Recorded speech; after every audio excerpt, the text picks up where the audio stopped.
ਅਗਲਾ ਲੇਖ ਹੈ ਜੀਵਨ ਵਿੱਚ ਯੋਗਾ ਦਾ ਮਹੱਤਵ।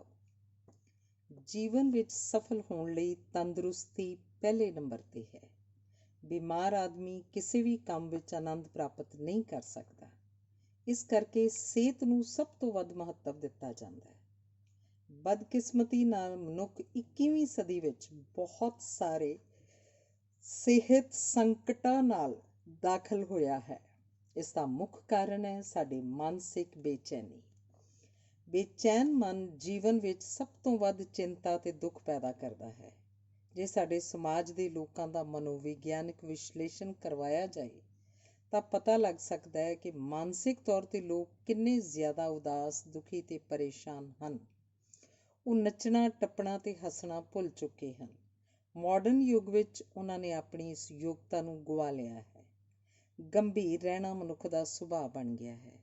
ਇਸ ਕਰਕੇ ਬਹੁਤੇ ਲੋਕ ਸਰੀਰਕ ਤੌਰ 'ਤੇ ਕਮਜ਼ੋਰ ਅਤੇ ਮਾਨਸਿਕ ਤੌਰ 'ਤੇ ਬੇਚੈਨ ਹਨ।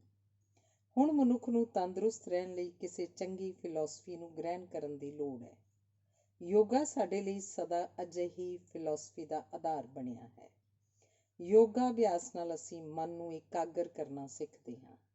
ਅਸੀਂ ਸਭ ਤਰ੍ਹਾਂ ਦੀਆਂ ਮਾਨਸਿਕ ਉਲਝਣਾਂ, ਡਰ, ਫਿਕਰ ਅਤੇ ਚਿੰਤਾਵਾਂ ਉੱਪਰ ਕਾਬੂ ਪਾ ਸਕਦੇ ਹਾਂ। ਯੋਗਾ ਅਭਿਆਸ ਨਾਲ ਸਾਡਾ ਮਨ ਅਤੇ ਇਰਾਦਾ ਸ਼ਕਤੀਸ਼ਾਲੀ ਬਣਦਾ ਹੈ। ਇਸੇ ਤਰ੍ਹਾਂ ਸਾਡੇ ਅੰਦਰ ਸਵੈ ਵਿਸ਼ਵਾਸ ਪੈਦਾ ਹੁੰਦਾ ਹੈ। ਫਿਰ ਅਸੀਂ ਆਪਣੇ ਮਨ ਦੇ ਊਟ-ਪਟਾਂਗ ਵਿਚਾਰਾਂ ਨੂੰ ਪੂਰੀ ਤਰ੍ਹਾਂ ਕੰਟਰੋਲ ਕਰ ਸਕਦੇ ਹਾਂ। ਇਸ ਤੋਂ ਇਲਾਵਾ ਸਾਡੇ ਅੰਦਰ ਜੀਵਨ ਪ੍ਰਤੀ ਬਹੁਤ ਜ਼ਿਆਦਾ ਪਿਆਰ ਅਤੇ ਸਤਿਕਾਰ ਵਿਕਸਿਤ ਹੋ ਜਾਂਦਾ ਹੈ। ਇਸ ਲਈ ਬਾਕਾਇਦਾ ਯੋਗਾ ਅਭਿਆਸ ਕਰਨਾ ਬਹੁਤ ਲਾਭਦਾਇਕ ਹੈ। ਯੋਗਾ ਅਭਿਆਸ ਅਸੀਂ ਘਰ ਵਿੱਚ ਜਾਂ ਕਿਸੇ ਪਾਰਕ ਵਿੱਚ ਜਾ ਕੇ ਕਰ ਸਕਦੇ ਹਾਂ। ਸਾਨੂੰ ਜੰਗਲਾਂ 'ਚ ਜਾ ਕੇ ਤਪੱਸਵੀ ਬਣਨ ਦੀ ਲੋੜ ਨਹੀਂ। ਯੋਗਾ ਸਾਨੂੰ ਸਿਖਾਉਂਦਾ ਹੈ ਕਿ ਤੰਦਰੁਸਤੀ ਸਾਡੇ ਅੰਦਰ ਹੈ। ਸਾਨੂੰ ਆਪਣਾ ਧਿਆਨ ਅੰਦਰ ਵੱਲ ਮੋੜ ਕੇ ਇਸ ਤੰਦਰੁਸਤੀ ਨੂੰ ਲੱਭਣਾ ਪੈਂਦਾ ਹੈ। ਮਨ ਦੇ ਵਿਚਾਰਾਂ ਨੂੰ ਕਿਸੇ ਵੀ ਜਗ੍ਹਾ ਸੋਧਿਆ ਜਾ ਸਕਦਾ ਹੈ। ਯੋਗਾ ਦੀ ਪ੍ਰਭਾਵਸ਼ਾਲੀ ਫਿਲਾਸਫੀ ਨੂੰ ਕਿਸੇ ਵੀ ਸਮੇਂ ਵਿਚਾਰਿਆ ਅਤੇ ਸਮਝਿਆ ਜਾ ਸਕਦਾ ਹੈ।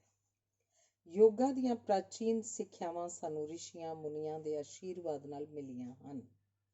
ਇਹ ਰਿਸ਼ੀ ਮੁਨੀ ਇਸ ਸੰਸਾਰਕ ਜੀਵਨ ਨੂੰ ਤਿਆਗ ਕੇ ਖੁਸ਼ੀ ਅਤੇ ਆਨੰਦ ਲੱਭਣ ਲਈ ਜੰਗਲਾਂ 'ਚ ਚਲੇ ਗਏ। ਇਹਨਾਂ ਨੇ ਇਕਾਂਤ ਵਿੱਚ ਬੈਠ ਕੇ ਆਪਣੇ ਮਨ ਅੰਦਰ ਡੂੰਘੀ ਚੁੱਭੀ ਮਾਰੀ ਅਤੇ ਇਹਨਾਂ ਨੂੰ ਪਤਾ ਲੱਗਾ ਕਿ ਸਿਆਣਪ ਦੀ ਕੁੰਜੀ ਮਨ ਦੇ ਵਿਚਾਰਾਂ ਤੋਂ ਪਾਰ ਸਾਡੀ ਆਤਮਾ ਅੰਦਰ ਮੌਜੂਦ ਹੈ। ਇਹਨਾਂ ਨੇ ਇਸ ਆਤਮਾ ਤੱਕ ਪਹੁੰਚਣ ਲਈ ਕਈ ਢੰਗ ਅਤੇ ਤਰੀਕੇ ਤਜਵੀਜ਼ ਕੀਤੇ। ਹਰ ਚਾਹਵਾਨ ਆਦਮੀ ਇਹਨਾਂ ਵਿਧੀਆਂ ਦਾ ਪ੍ਰਯੋਗ ਕਰ ਸਕਦਾ ਹੈ। ਪ੍ਰਾਚੀਨ ਰਿਸ਼ੀਆਂ ਦੁਆਰਾ ਪ੍ਰਚਲਿਤ ਕੀਤਾ ਗਿਆ ਇਹ ਯੋਗਿਕ ਅਨੁਸ਼ਾਸਨ ਹਰ ਕੋਈ ਆਪਣੀ ਇੱਛਾ ਅਨੁਸਾਰ ਆਪਣੇ ਉੱਪਰ ਲਾਗੂ ਕਰ ਸਕਦਾ ਹੈ। ਰਿਸ਼ੀਆਂ ਨੇ ਆਪਣੇ ਵਿਚਾਰਾਂ ਨੂੰ ਕਿਸੇ ਉੱਪਰ ਜ਼ਬਰਦਸਤੀ ਠੋਸਣ ਦੀ ਕੋਸ਼ਿਸ਼ ਨਹੀਂ ਕੀਤੀ। ਉਹਨਾਂ ਨੇ ਕਿਹਾ, ਇਹ ਰਸਤਾ ਹੈ। ਜੇ ਤੁਸੀਂ ਆਪਣੇ ਅੰਦਰੋਂ ਤੰਦਰੁਸਤੀ ਅਤੇ ਸਿਆਣਪ ਨੂੰ ਲੱਭਣਾ ਚਾਹੁੰਦੇ ਹੋ ਤਾਂ ਇਸ ਰਸਤੇ ਦੀ ਪੈਰਵੀ ਕਰੋ। ਹਰ ਕੋਈ ਯੋਗਾ ਤੋਂ ਕੁਝ ਨਾ ਕੁਝ ਸਿੱਖ ਸਕਦਾ ਹੈ।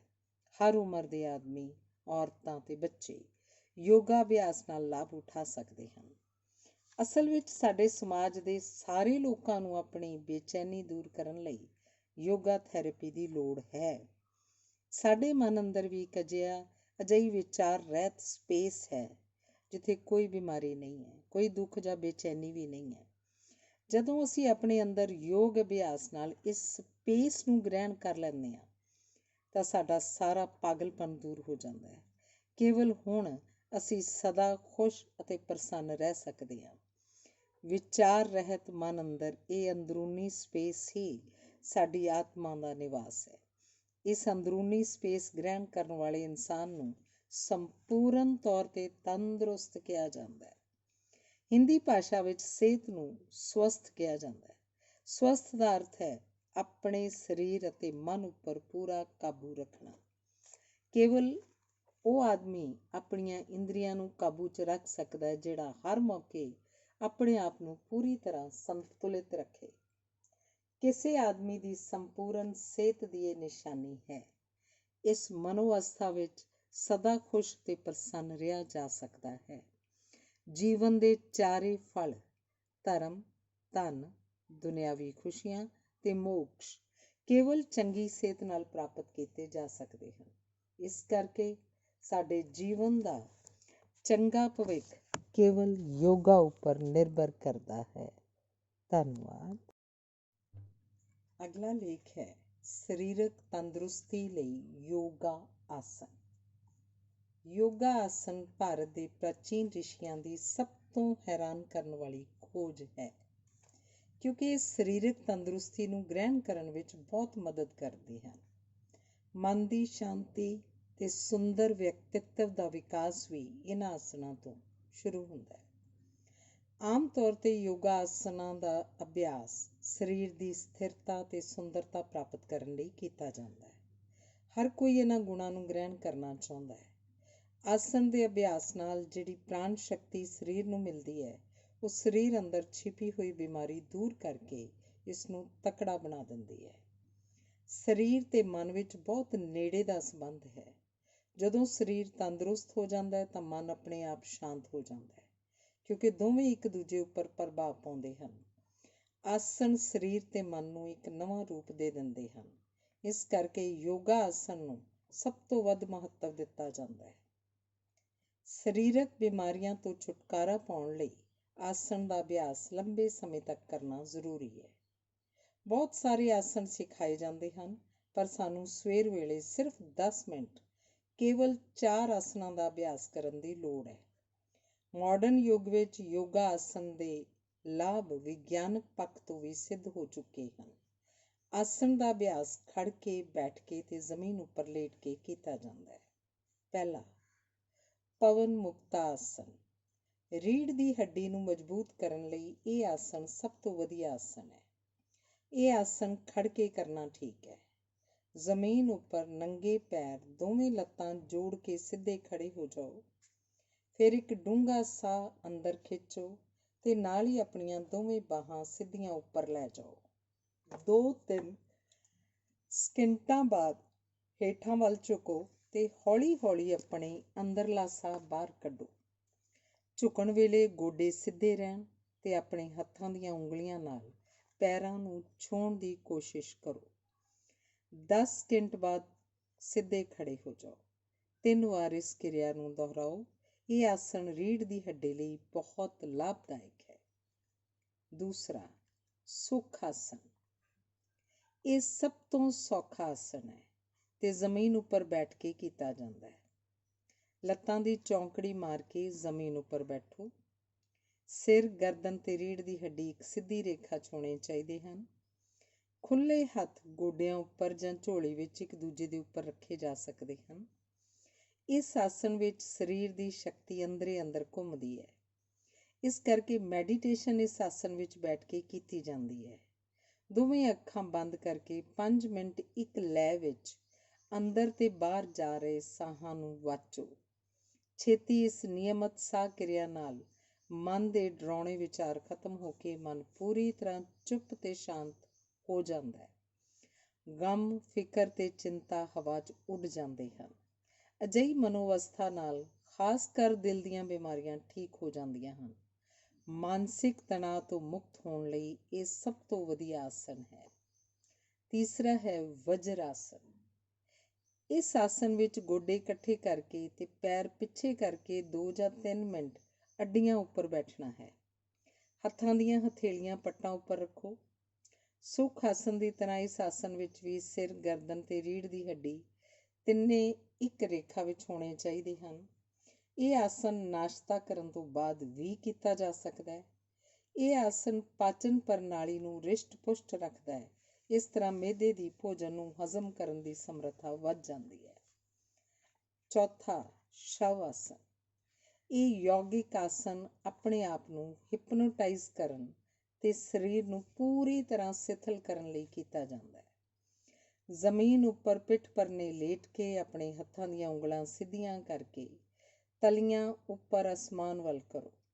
ਲੱਤਾਂ ਸਿੱਧੀਆਂ, ਚੌੜੀਆਂ ਤੇ ਪੈਰ ਬਾਹਰ ਵੱਲ ਹੋਣੇ ਚਾਹੀਦੇ ਹਨ। ਸਿਰ ਸਿੱਧਾ ਰੱਖੋ। ਮੂੰਹ ਅਤੇ ਦੋਵੇਂ ਅੱਖਾਂ ਬੰਦ ਕਰੋ। ਇਸ ਆਸਣ ਨੂੰ ਸ਼ਵ ਆਸਣ ਕਿਹਾ ਜਾਂਦਾ ਹੈ। ਸਰੀਰ ਨੂੰ ਛੇਤੀ ਤਣਾਅ ਮੁਕਤ ਕਰਨ ਦਾ ਇਹ ਸਭ ਤੋਂ ਸੌਖਾ ਢੰਗ ਹੈ। ਹੁਣ ਨੱਕ ਰਾਹੀਂ ਇੱਕ ਡੂੰਘਾ ਸਾਹ ਅੰਦਰ ਖਿੱਚੋ ਤੇ ਇਸ ਤਰ੍ਹਾਂ ਮਹਿਸੂਸ ਕਰੋ ਕਿ ਸਾਰਾ ਸਰੀਰ ਅੰਦਰ ਧੱਸ ਰਿਹਾ ਹੈ। ਤੇ ਫਿਰ 4-5 ਸਕਿੰਟ ਬਾਅਦ ਇਸ ਸਾਹ ਨੂੰ ਹੌਲੀ ਹੌਲੀ ਬਾਹਰ ਕੱਢੋ। ਇਸ ਕਿਰਿਆ ਨੂੰ 3 ਵਾਰ ਦੁਹਰਾਓ। ਇਸ ਤੋਂ ਬਾਅਦ ਕੁਝ ਮਿੰਟ ਇਸੇ ਤਰ੍ਹਾਂ ਅਹਿੱਲ ਪਏ ਰਹੋ। ਚੁੱਪਚਾਪ ਮਨ ਅੰਦਰ ਇਹ ਕਹੋ, ਧਰਤੀ ਮਾਤਾ ਮੇਰੀ ਸਾਰੀ ਬਿਮਾਰੀ ਚੂਸ ਲੈ। ਇਸ ਸਮੇਂ ਇਹ ਸ਼ਬਦ ਜਾਦੂ ਵਾਂਗ ਅਸਰ ਕਰਦੇ ਹਨ। ਮਹਿਸੂਸ ਕਰੋ ਕਿ ਸਰੀਰ ਹੁਣ ਪਹਿਲਾਂ ਨਾਲੋਂ ਤਕੜਾ ਤੇ ਸਵਸਥ ਹੈ। ਇਸ ਤੋਂ ਬਾਅਦ ਹੌਲੀ ਹੌਲੀ ਖੜੇ ਹੋ ਜਾਓ ਤੇ ਕੁਝ ਕਦਮ ਅੱਗੇ ਵੱਲ ਚੱਲੋ। ਇਹ 4 ਆਸਣ ਬਹੁਤ ਸੌਖੇ ਹਨ। ਹਰ ਕੋਈ ਇਹਨਾਂ ਦਾ ਅਭਿਆਸ ਕਰ ਸਕਦਾ ਹੈ। ਸਰੀਰ ਦੀ ਤੰਦਰੁਸਤੀ ਦਾ ਰਾਜ਼ ਇਹਨਾਂ 4 ਆਸਣਾਂ ਵਿੱਚ ਮੌਜੂਦ ਹੈ। ਅਭਿਆਸ ਹਰ ਰੋਜ਼ ਕਰਨਾ ਚਾਹੀਦਾ। ਬੇਕਾਇਦਾ ਅਭਿਆਸ ਕਰਨ ਦਾ ਸਾਨੂੰ ਬਹੁਤ ਘੱਟ ਜਾਂ ਕੋਈ ਲਾਭ ਬੇਕਾਇਦਾ ਅਭਿਆਸ ਕਰਨ ਦਾ ਸਾਨੂੰ ਬਹੁਤ ਘੱਟ ਜਾਂ ਕੋਈ ਲਾਭ ਨਹੀਂ ਹੋਵੇਗਾ। ਧੰਨਵਾਦ। ਅਗਲਾ ਲੇਖ ਹੈ ਯੋਗਿਕ ਸਾਹ ਕਿਰਿਆਵਾਂ ਦਾ ਮਨ ਉੱਤੇ ਪ੍ਰਭਾਵ। ਯੋਗਿਕ ਸਾਹ ਕਿਰਿਆ ਨੂੰ ਸੰਸਕ੍ਰਿਤ ਭਾਸ਼ਾ ਵਿੱਚ ਪ੍ਰਾਣਾਯਾਮ ਕਿਹਾ ਜਾਂਦਾ ਹੈ। ਯੋਗਿਕ ਸਾਹ ਕਿਰਿਆ ਦਾ ਅਭਿਆਸ ਸਾਡੇ ਸਰੀਰ ਨੂੰ ਪ੍ਰਾਣ ਸ਼ਕਤੀ ਨਾਲ ਭਰ ਕੇ ਪੂਰੀ ਤਰ੍ਹਾਂ ਸਾਫ਼ ਕਰ ਦਿੰਦਾ ਹੈ। ਇਹ ਸਾਡੇ ਫੇਫੜੇ ਤੇ ਖੂਨ ਨੂੰ ਬਹੁਤ ਸਾਰੀ ਤਾਜ਼ੀ ਹਵਾ ਨਾਲ ਭਰ ਕੇ ਤੇ ਸਾਡੀ ਸੁਰੱਖਿਆ ਪ੍ਰਣਾਲੀ ਦੀ ਸਮਰੱਥਾ ਨੂੰ ਵਧਾ ਕੇ ਸਾਡੀ ਸਾਰੀ ਹੋਂਦ ਨੂੰ ਸਵਸਥ ਕਰ ਦਿੰਦਾ ਹੈ। ਇਹ ਅਭਿਆਸ ਦਿਮਾਗੀ ਸਿਸਟਮ ਨੂੰ ਤਾਕਤਵਰ ਬਣਾ ਕੇ ਯਾਦਦਾਸ਼ਤ ਵਧਾਉਂਦਾ ਤੇ ਮਰਦਾਵੀ ਸ਼ਕਤੀਆਂ 'ਚ ਸੁਧਾਰ ਕਰਦਾ ਹੈ। ਯੋਗਿਕ ਸਾਹ ਕਿਰਿਆ ਮਨ ਨੂੰ ਵੀ ਸ਼ਾਂਤ ਕਰਦੀ ਹੈ। ਯੋਗਿਕ ਗ੍ਰੰਥਾਂ ਅਨੁਸਾਰ ਇਹ ਕਿਰਿਆ ਸਾਧਕ ਨੂੰ ਲੰਬਾ ਤੇ ਸਵਸਥ ਜੀਵਨ ਪ੍ਰਦਾਨ ਕਰਦੀ ਹੈ। ਇਸ ਸਾਹ ਕਿਰਿਆ ਨੂੰ ਪ੍ਰਾਣਾਯਾਮ ਕਿਹਾ ਜਾਂਦਾ ਹੈ। ਪ੍ਰਾਣ ਦਾ ਮਤਲਬ ਹੈ ਜੀਵਨ ਸ਼ਕਤੀ ਤੇ ਯਾਮਾਂ ਦਾ ਮਤਲਬ ਹੈ ਆਪਣੇ ਅੰਦਰ ਇਸ ਸ਼ਕਤੀ ਦਾ ਵਿਸਥਾਰ ਕਰਨਾ। ਮਹਾਰਿਸ਼ੀ ਪਤੰਜਲੀ ਨੇ ਆਪਣੇ ਯੋਗ ਸੂਤਰਾਂ ਵਿੱਚ ਖਾਸ ਕਰ ਇਸ ਗੱਲ 'ਤੇ ਜ਼ੋਰ ਦਿੱਤਾ ਹੈ ਕਿ ਜਿਸ ਆਦਮੀ ਜਾਂ ਔਰਤ ਨੇ ਯੋਗਾ ਆਸਨ ਵਿੱਚ ਮੁਹਾਰਤ ਹਾਸਲ ਕਰ ਲਈ ਹੋਵੇ, ਕੇਵਲ ਉਸ ਆਦਮੀ ਨੂੰ ਪ੍ਰਾਣਾਯਾਮ ਦਾ ਅਭਿਆਸ ਕਰਨਾ ਚਾਹੀਦਾ ਹੈ। ਬਹੁਤ ਘੱਟ ਲੋਕਾਂ ਨੂੰ ਇਸ ਗੱਲ ਦਾ ਪਤਾ ਹੋਏਗਾ ਕਿ ਪ੍ਰਾਣਾਯਾਮ ਦਾ ਗਲਤ ਅਭਿਆਸ ਸਾਡੇ ਦਿਮਾਗੀ ਸਿਸਟਮ ਨੂੰ ਨੁਕਸਾਨ ਪਹੁੰਚਾਉਂਦਾ ਹੈ। ਸੰਖੇਪ ਵਿੱਚ ਪ੍ਰਾਣਾਯਾਮ ਦੀਆਂ 3 ਸਟੇਜਾਂ ਹਨ। ਪਹਿਲਾ, ਸਾਹ ਨੂੰ ਅੰਦਰ ਖਿੱਚਣਾ। ਦੂਜਾ, ਸਾਹ ਨੂੰ ਕੁਝ ਦੇਰ ਅੰਦਰ ਰੱਖਣਾ। ਤੀਸਰਾ, ਸਾਹ ਨੂੰ ਬਾਹਰ ਕੱਢਣਾ। ਇਹਨਾਂ ਤਿੰਨਾਂ ਦੇ ਅਭਿਆਸ ਨਾਲ ਮਨ ਨੂੰ ਸ਼ਾਂਤ ਅਵਸਥਾ 'ਚ ਲਿਆਂਦਾ ਜਾ ਸਕਦਾ ਹੈ। ਪ੍ਰਾਣਾਯਾਮ ਸਾਰੀਆਂ ਸਾਹ ਕਿਰਿਆਵਾਂ ਦੀ ਮਾਂ ਹੈ। ਪ੍ਰਾਣਾਯਾਮ ਦੀਆਂ 12 ਵੱਖ-ਵੱਖ ਕਿਸਮਾਂ ਹਨ। ਇੱਥੇ ਦਿਮਾਗੀ ਸਿਸਟਮ ਅਤੇ ਸਰੀਰ ਨੂੰ ਅੰਦਰੋਂ ਸਾਫ਼ ਕਰਨ ਲਈ ਕੇਵਲ 2 ਮਹੱਤਵਪੂਰਨ ਕਿਰਿਆਵਾਂ ਦਾ ਵਰਣਨ ਕੀਤਾ ਜਾ ਰਿਹਾ ਹੈ। ਪ੍ਰਾਣਾਯਾਮ ਦਾ ਅਭਿਆਸ ਬਹੁਤ ਸਹਿਜੇ ਕਰਨਾ ਚਾਹੀਦਾ ਹੈ। ਧਿਆਨ ਦੇਣ ਯੋਗ ਜ਼ਰੂਰੀ ਗੱਲਾਂ। ਸਾਹ ਕਿਰਿਆ ਦਾ ਅਭਿਆਸ ਕਰਨ ਲਈ ਲੱਤਾਂ ਦੀ ਚੌਂਕੜੀ ਮਾਰ ਕੇ ਬੈਠਣ ਨਾਲ ਜ਼ਿਆਦਾ ਲਾਭ ਹੁੰਦਾ ਹੈ।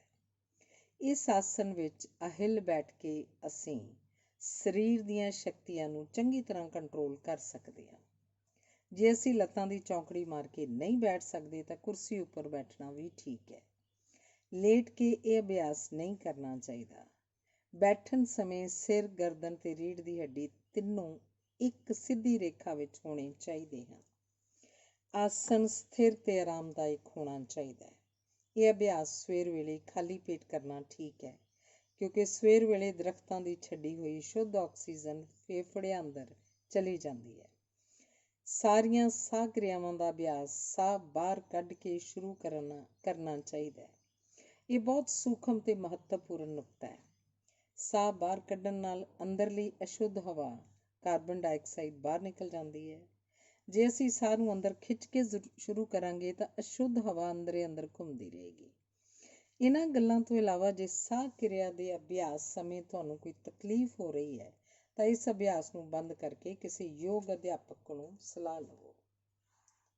ਪਹਿਲਾ ਹੈ ਸਧਾਰਨ ਡੂੰਘੀ ਸਾਹ ਕਿਰਿਆ। ਇਹ ਅਭਿਆਸ ਬਹੁਤ ਸੌਖਾ ਹੈ। ਸ਼ੁਰੂ ਕਰਨ ਤੋਂ ਪਹਿਲਾਂ ਆਪਣੇ ਨੱਕ ਨੂੰ ਰੁਮਾਲ ਨਾਲ ਚੰਗੀ ਤਰ੍ਹਾਂ ਸਾਫ਼ ਕਰੋ।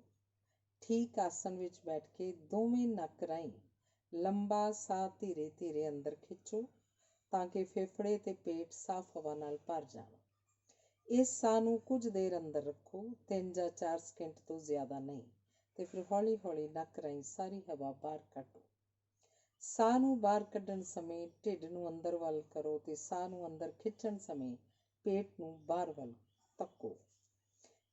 ਇਹ ਸਾਹ ਕਿਰਿਆ ਕੇਵਲ ਆਕਸੀਜਨ ਨਾਲ ਹੀ ਸਰੀਰ ਨੂੰ ਸ਼ੁੱਧ ਅਤੇ ਮਨ ਨੂੰ ਸ਼ਾਂਤ ਕਰ ਦਿੰਦੀ ਹੈ। ਸਾਰੀਆਂ ਸਾਹ ਕਿਰਿਆਵਾਂ ਵਿੱਚੋਂ ਇਹ ਸਭ ਤੋਂ ਸੌਖੀ ਹੈ।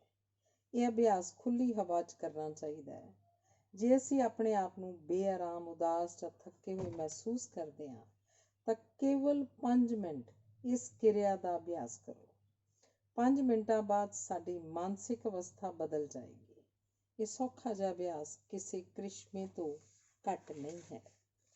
ਦੂਸਰਾ ਹੈ ਅਲੋਮ ਵਿਲੋਮ ਪ੍ਰਾਣਾਯਾਮ। ਇਸ ਕਿਰਿਆ ਨੂੰ ਨਦੀ ਸੋਧਣਾ ਵੀ ਕਿਹਾ ਜਾਂਦਾ ਹੈ। ਇਹ ਅਭਿਆਸ ਖਾਸ ਕਰ ਦਿਮਾਗ ਦੇ ਨਾੜੀ ਮੰਡਲ ਨੂੰ ਸ਼ੁੱਧ ਕਰਦਾ ਹੈ।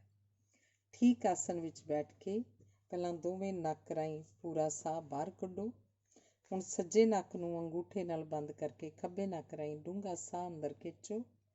ਕੁਝ ਸਕਿੰਟ ਸਾਹ ਨੂੰ ਅੰਦਰ ਰੱਖੋ ਤੇ ਧਿਆਨ ਤੀਸਰੇ ਨੇਤਰ 'ਤੇ ਇਕਾਗਰ ਕਰਨ ਦੀ ਕੋਸ਼ਿਸ਼ ਕਰੋ। ਫਿਰ ਉਂਗਲ ਨਾਲ ਖੱਬੇ ਨੱਕ ਨੂੰ ਬੰਦ ਕਰਕੇ ਸੱਜੇ ਨੱਕ ਰਾਹੀਂ ਸਾਹ ਨੂੰ ਹੌਲੀ ਹੌਲੀ ਬਾਹਰ ਕੱਢੋ। ਹੁਣ ਖੱਬੇ ਨੱਕ ਨੂੰ ਬੰਦ ਕਰਕੇ ਸੱਜੇ ਨੱਕ ਰਾਹੀਂ ਸਾਹ ਨੂੰ ਹੌਲੀ ਹੌਲੀ ਅੰਦਰ ਖਿੱਚੋ ਤੇ ਕੁਝ ਦੇਰ ਅੰਦਰ ਰੱਖ ਕੇ ਖੱਬੇ ਨੱਕ ਰਾਹੀਂ ਬਾਹਰ ਕੱਢੋ। ਇਸ ਕਿਰਿਆ ਨੂੰ 7 ਵਾਰ ਦੁਹਰਾਓ। ਇਸ ਤੋਂ ਬਾਅਦ 5 ਮਿੰਟ ਚੁੱਪਚਾਪ ਬੈਠ ਕੇ ਆਰਾਮ ਕਰੋ। ਇਸ ਵੇਲੇ ਸਾਰਾ ਸਰੀਰ ਸੂਖਮ ਤਰੰਗਾਂ ਨਾਲ ਘਿਰ ਜਾਂਦਾ ਹੈ। ਇਹ ਕਿਰਿਆ ਮਨ ਨੂੰ ਸ਼ਾਂਤ ਕਰਨ ਲਈ ਤਜਵੀਜ਼ ਕੀਤੀ ਜਾਂਦੀ ਹੈ। ਅੱਜ ਕੱਲ੍ਹ ਮਨੁੱਖ ਦਾ ਮਾਨਸਿਕ ਤਣਾਅ ਦਿਨੋਂ ਦਿਨ ਵੱਧ ਰਿਹਾ ਹੈ। ਸਾਹ ਕਿਰਿਆ ਤੇ ਮਨ ਦਾ ਆਪਸ ਵਿੱਚ ਗੂੜ੍ਹਾ ਸੰਬੰਧ ਹੈ। ਇਹ ਕਿਰਿਆਵਾਂ ਮਨ ਦੇ ਵਿਚਾਰਾਂ ਨੂੰ ਕਾਬੂ ਕਰਕੇ ਮਨ ਨੂੰ ਸ਼ਾਂਤ ਕਰ ਦਿੰਦੀਆਂ ਹਨ। ਬਾਕਾਇਦਾ ਅਭਿਆਸ ਕਰਨ ਨਾਲ ਸਾਡਾ ਇਰਾਦਾ ਵੀ ਮਜ਼ਬੂਤ ਹੋ ਜਾਂਦਾ ਹੈ। ਧੰਨਵਾਦ। ਗਿਆਨ ਮੁਦਰਾ। ਗਿਆਨ ਮੁਦਰਾ ਦਾ ਅਭਿਆਸ ਕਰਨ ਨਾਲ ਸਰੀਰ ਹਲਕਾ ਤੇ ਫੁਰਤੀਲਾ ਰਹਿੰਦਾ ਹੈ। ਮਨ ਸਾਰੇ ਤਰ੍ਹਾਂ ਦੇ ਵਿਚਾਰਾਂ ਤੋਂ ਖਾਲੀ ਹੋ ਕੇ ਜ਼ਿਆਦਾ ਇਕਾਗਰ ਹੋ ਜਾਂਦਾ ਹੈ। ਮੁਦਰਾ ਕਰਨ ਸਮੇਂ ਭਾਵੇਂ ਕੁਰਸੀ ਉੱਪਰ ਬੈਠੋ ਜਾਂ ਜ਼ਮੀਨ ਉੱਪਰ, ਪਰ ਸਰੀਰ ਦਾ ਆਸਨ ਆਰਾਮਦੇਹ ਹੋਣਾ ਚਾਹੀਦਾ ਹੈ। ਹਥੇਲੀਆਂ ਉੱਪਰ ਵੱਲ ਕਰਕੇ ਦੋਵੇਂ ਹੱਥ ਗੋਡਿਆਂ ਉੱਪਰ ਰੱਖੋ। ਹੁਣ ਪਹਿਲੀ ਉਂਗਲ ਨੂੰ ਅੰਗੂਠੇ ਨਾਲ ਮਿਲਾਓ, ਬਾਕੀ ਤਿੰਨੇ ਉਂਗਲਾਂ ਸਿੱਧੀਆਂ ਰੱਖੋ।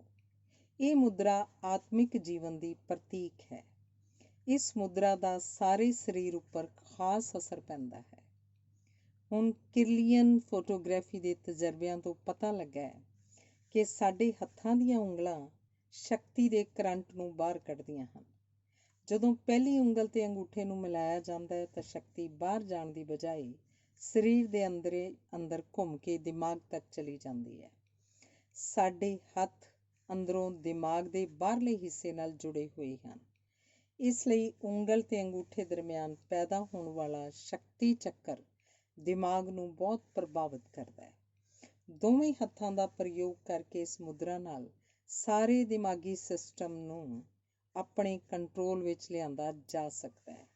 ਇਸ ਸ਼ਕਤੀ ਚੱਕਰ ਨੂੰ ਸਵੈ ਅਨੁਭਵ ਕਰਨ ਲਈ ਸਵੇਰ ਵੇਲੇ 5 ਮਿੰਟ ਇਸ ਮੁਦਰਾ ਦਾ ਅਭਿਆਸ ਜ਼ਰੂਰ ਕਰੋ।